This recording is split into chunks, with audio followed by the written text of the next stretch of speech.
Morning to all of you. बेटा आज हम साउंड वाला चैप्टर स्टार्ट करने जा रहे हैं। तो ये हमारी साउंड वाले चैप्टर की फर्स्ट वीडियो है, तो सभी ने इसको ध्यान से रीड करना है और सारे पॉइंट्स आपने नोट आउट करने हैं अपनी नोटबुक में। इसे आप क्विक रिवीजन भी बोल सकते हैं साउंड वाले चैप्टर की। आज हम इसका फर्स्ट पार्ट ही करेंगे। सो बेटा first, what is sound? Sound is a form of energy which gives sensation of hearing to us. Sound एक एनर्जी की फॉर्म है जिसकी सेंसेशन हमें फील होती है हमारे ईयर्स में। क्या है बेटा? साउंड एक एनर्जी की फॉर्म्स है जिससे आपके ईयर्स को एक तरह की सेंसेशन मिलती है सुनने की। Sound is produced due to vibration of a body. Sound produce कैसे होता है? जब कोई बॉडी वाइब्रेट करती है, इसे हम कहते हैं कंपन। किसी भी चीज़ का वाइब्रेशन होना, उसी को हम क्या बोलते हैं? कंपन। जैसे आपका मोबाइल वाइब्रेट होता है तो वो साउंड प्रोड्यूस करता है। So sound is produced due to vibration of a body. It is a form of mechanical energy. आप साउंड को ही मैकेनिकल एनर्जी की फॉर्म कह सकते हो, या फिर साउंड वेव्स कैसी वेव्स है? They are called mechanical waves. अब आप कहोगे सर मैकेनिकल वेव्स क्या होती हैं? Mechanical waves are those waves which needs a material medium to propagate. Mechanical waves आप उनको कहते हैं जिसको पास होने के लिए किसी मटेरियल मीडियम की नीड होती है। अब वो मटेरियल मीडियम कोई सॉलिड भी हो सकता है, लिक्विड भी हो सकता है और गैस भी हो सकता है। तो जिन वेव्स को पास होने के लिए अगर किसी मटेरियल मीडियम की नीड होगी तो हम उनको बोलते हैं मैकेनिकल वेव्स। और साउंड वेव को पास होने के लिए भी सॉलिड, लिक्विड और गैस की नीड होती है। और यहाँ हम बात करें कि साउंड की स्पीड किस में ज़्यादा होगी? सॉलिड में साउंड की स्पीड मैक्सिमम, उससे कम होगी लिक्विड में और उससे कम होगी गैस में। अगर आपसे डिफरेंस पूछा जाए साउंड और लाइट वेव्स में, क्या डिफरेंस है? Sound waves are mechanical waves but light waves are not mechanical waves. अब साउंड प्रोड्यूस कैसे होता है? अब ह्यूमन बींग्स, हम बोल पा रहे हैं, हम अब देखो हमारे बोलने का क्या रीज़न है? वाइब्रेशंस होगी तो ही साउंड प्रोड्यूस होगा, because vocal cords of human being, हमारी जो वोकल कॉर्ड्स वाइब्रेट करती हैं तभी हमारे अंदर साउंड प्रोड्यूस होता है। और साउंड कौन कौन प्रोड्यूस करता है? बर्ड्स, एनिमल्स, बेल, व्हीकल और बहुत सारे म्यूज़िकल इंस्ट्रूमेंट है लाइक गिटार, वीणा, वायोलिन, पियानो, हारमोनियम। ऐसे इस तरह के बहुत सारे इंस्ट्रूमेंट हैं जो साउंड को प्रोड्यूस करते हैं by vibrations. Production of sound, तो हमारा नेक्स्ट टॉपिक आता है यहाँ पे production of sound. That means sound का प्रोड्यूस होना। 1 सेकेंड बेटा।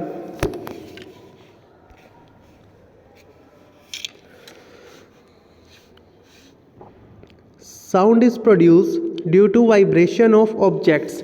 अभी हमने पढ़ा था साउंड प्रोड्यूस कैसे होता है? Due to vibration of objects.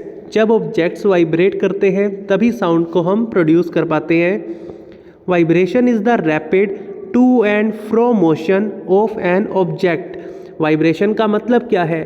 कि ऑब्जेक्ट का टू एंड फ्रो मोशन में मूव करना। जैसे ओसिलेशन आपने पढ़ा था जूनियर क्लास में, ओसिलेशन मोशन भी, ओसिलेटरी मोशन भी इसी तरह से होता है कि ऑब्जेक्ट का टू एंड फ्रो मोशन मतलब आगे जाना, पीछे जाना, इस तरह से जो मोशन होता है। जैसे आप स्विंग की बात करते हैं, पार्क में झूला लगा होता है तो वो टू एंड फ्रो मोशन को फॉलो करता है। ऐसे जो वाइब्रेशंस प्रोड्यूस होती है, vibration is the rapid to and fro motion of an object, कि किसी ऑब्जेक्ट में वाइब्रेशंस भी कैसा मोशन कर पा रही हैं? To and fro motion. The sound of human voice is produced due to vibration of vocal cords. तो ह्यूमन वॉइस से जो साउंड प्रोड्यूस होता है वो वोकल कॉर्ड्स के वाइब्रेट करने से होता है। A stretched rubber band when plugged vibrates and produce sound. वो कह रहा है अगर एक स्ट्रेच रबर बैंड है जिसमें इलास्टिसिटी बहुत ज़्यादा है, दैट मीन्स वो इलास्टिक है काफ़ी, तो स्ट्रेच रबर बैंड जब हम उसको पकड़ते हैं तो वो वाइब्रेट करता है और उसके बाद वो भी साउंड को प्रोड्यूस करता है। आपने एक स्ट्रेच रबर बैंड को पकड़ा और जैसे ही आप उसको स्किप करोगे तो वो वाइब्रेशंस के साथ साउंड को प्रोड्यूस करता है। एक्टिविटी आती है यहाँ पे, आपको एक्टिविटी सॉल्व नहीं करके दिखाई जाती जो आपकी एनसीईआरटी की बुक है, तो आप हेल्प ले सकते हैं उस एक्टिविटी की कि जो ट्यूनिंग फोक है, ये जो आपका मटेरियल दे रखा है that is tuning folk.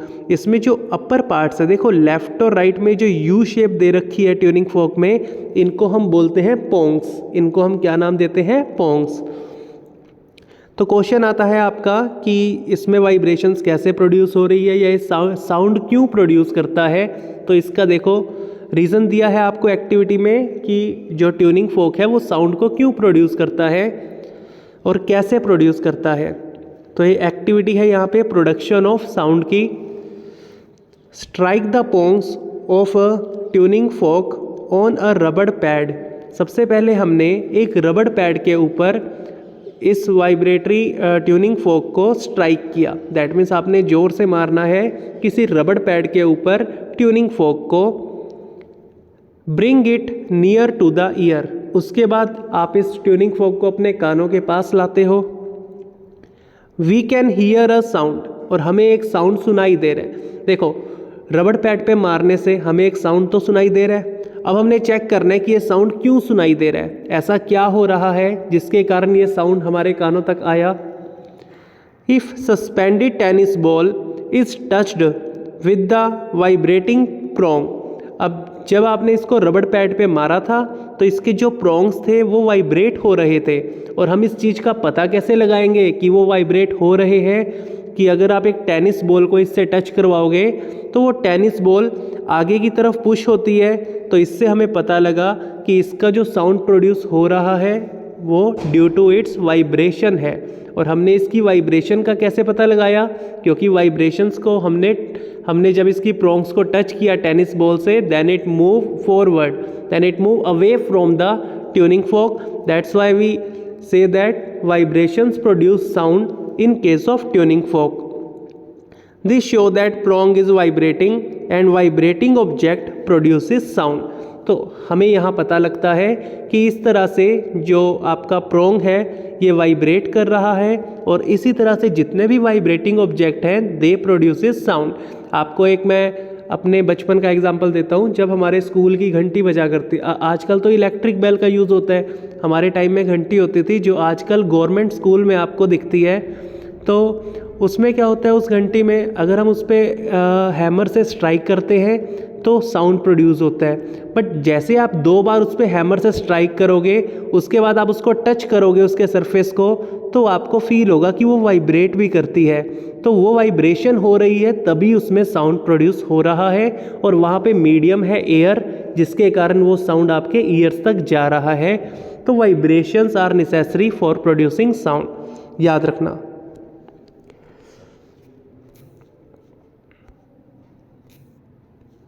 So next topic पे आते हैं, propagation of sound. Propagation of sound का मतलब साउंड का पास होना। अब देखो साउंड को पास करने के लिए मैंने आपको बताया था कि एक मटेरियल मीडियम का होना नेसेसरी है।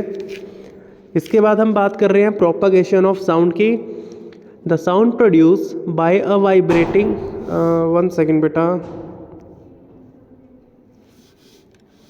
हाँ, the sound produce by a vibrating object travel through a medium to listener.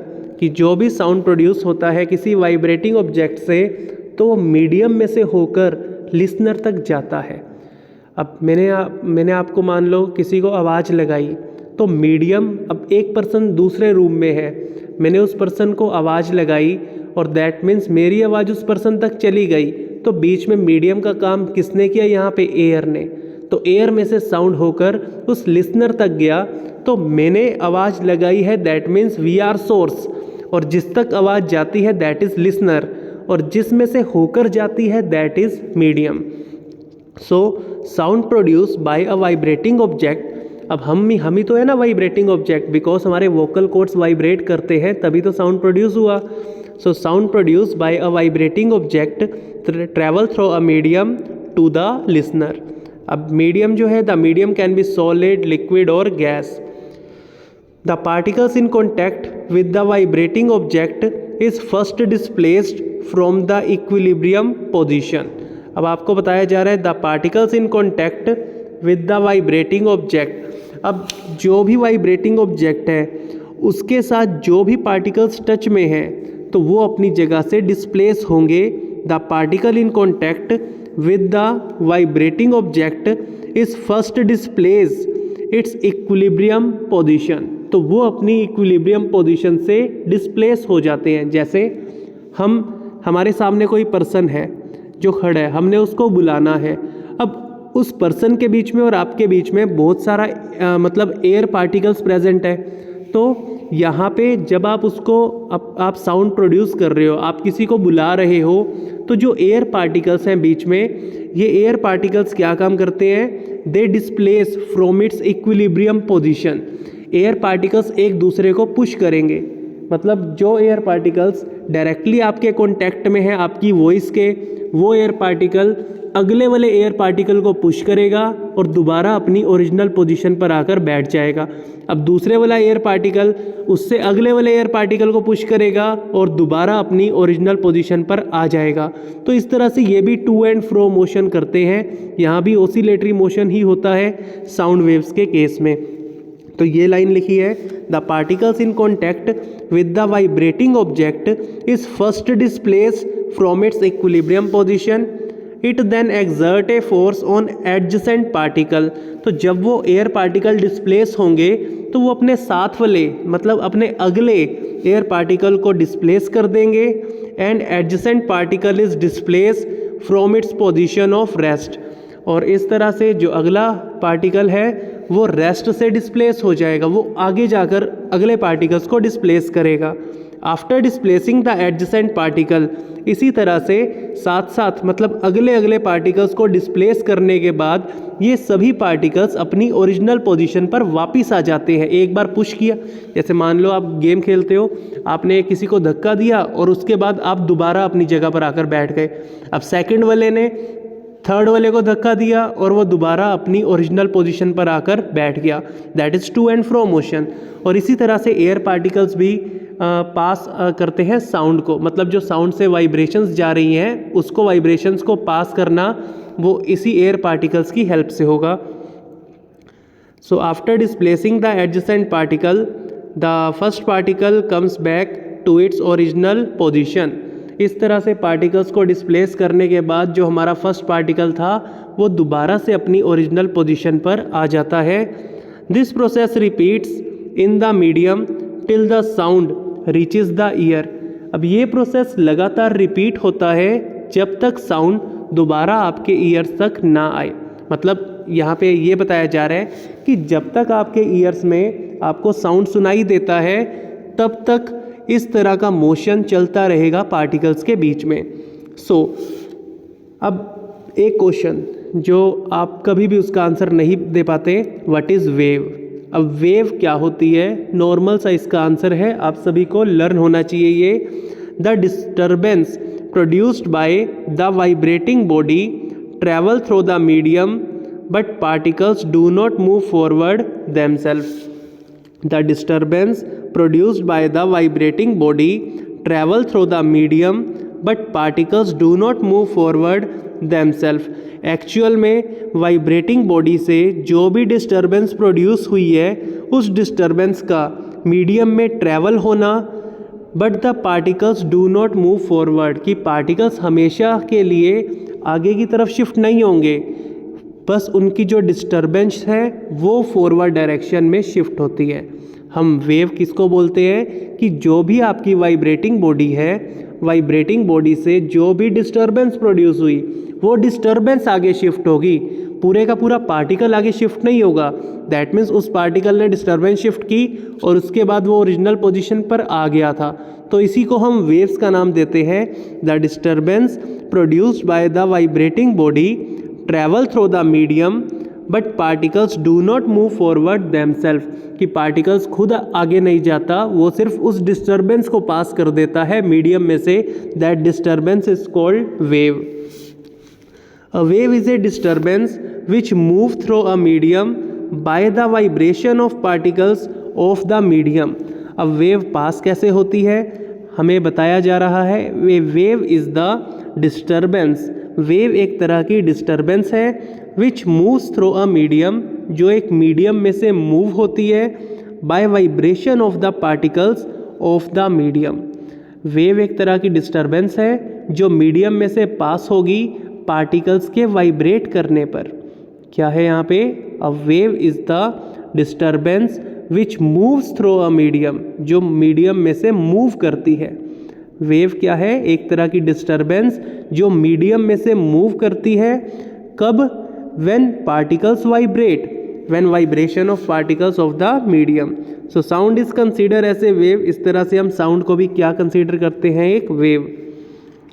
Since sound waves are produced due to vibration of particles of the medium and sound waves are called mechanical waves. इसी तरह से sound wave भी कैसे produce होती है?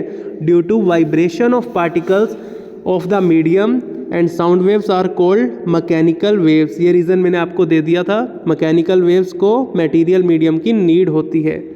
Next topic देखिए अपना,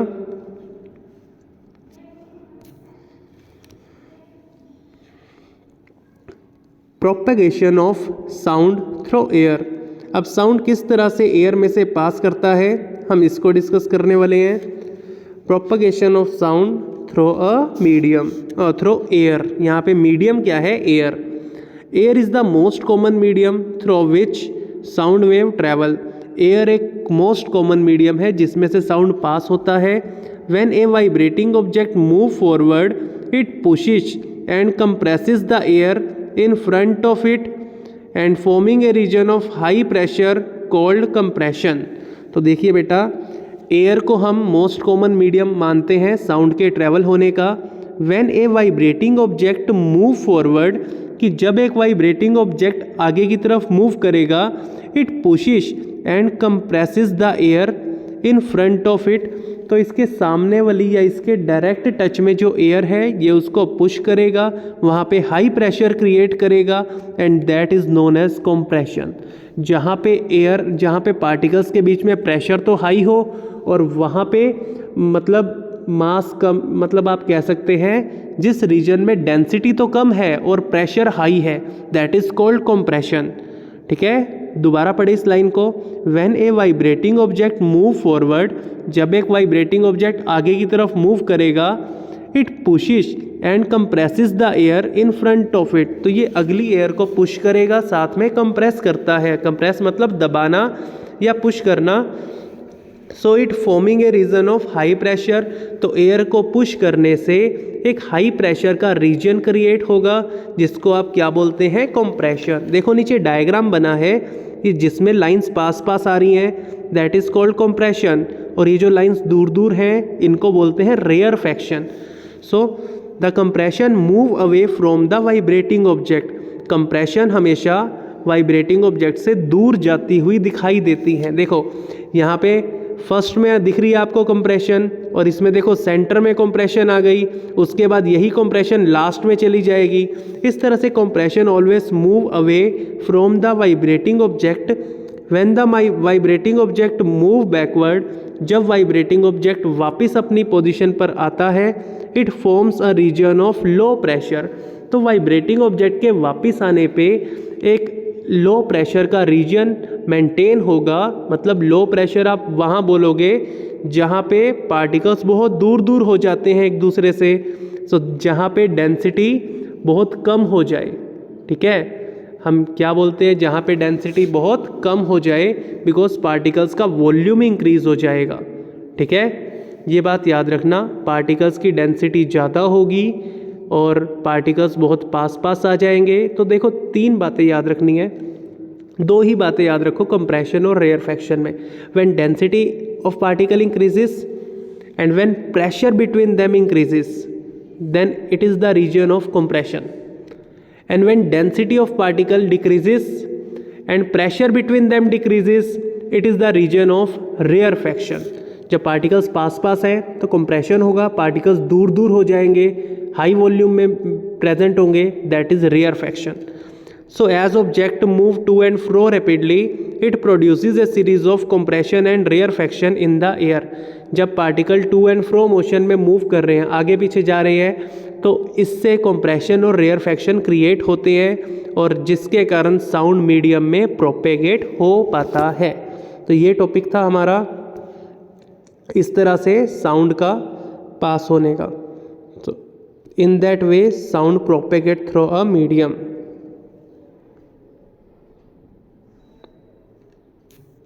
आगे देखें, यहाँ भी आपको यही समझाया गया है कि किस तरह से वाइब्रेशंस जा रही हैं, जो वाइब्रेटिंग ऑब्जेक्ट हैं मूव कर रहे हैं आगे की तरफ, और इस तरह से ही आपका कंप्रेशन स्टार्टिंग से एंड तक जा रहा है। और लास्ट वाली फिगर में आपको दिखाया है एक हाई रीजन, फिर लो रीजन एयर का, फिर हाई रीजन, फिर लो रीजन। दैट मीन्स इसी को हम कंप्रेशन रेयरफैक्शन बोलते हैं। अब देखो, दो कॉन्जिक्यूटिव कंप्रेशन का जो डिस्टेंस है या दो कॉन्जिक्यूटिव रेयरफैक्शन का जो डिस्टेंस है, दैट इज कॉल्ड वेवलेंथ। अब है sound needs a material medium to travel. अब साउंड को मैकेनिकल वेव क्यों बोला जाता है? बिकॉज एक मटेरियल मीडियम की नीड है साउंड को पास होने के लिए। तो यहाँ पे मटेरियल मीडियम किसको बोल रहे हैं हम? एयर को। तो एक्टिविटी है यहाँ पे आपको बुक में भी दी है, sound is a mechanical wave need a material medium for propagation.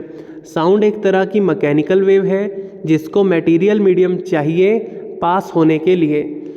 Sound travel through solid, liquid and gases. Sound does not travel in vacuum.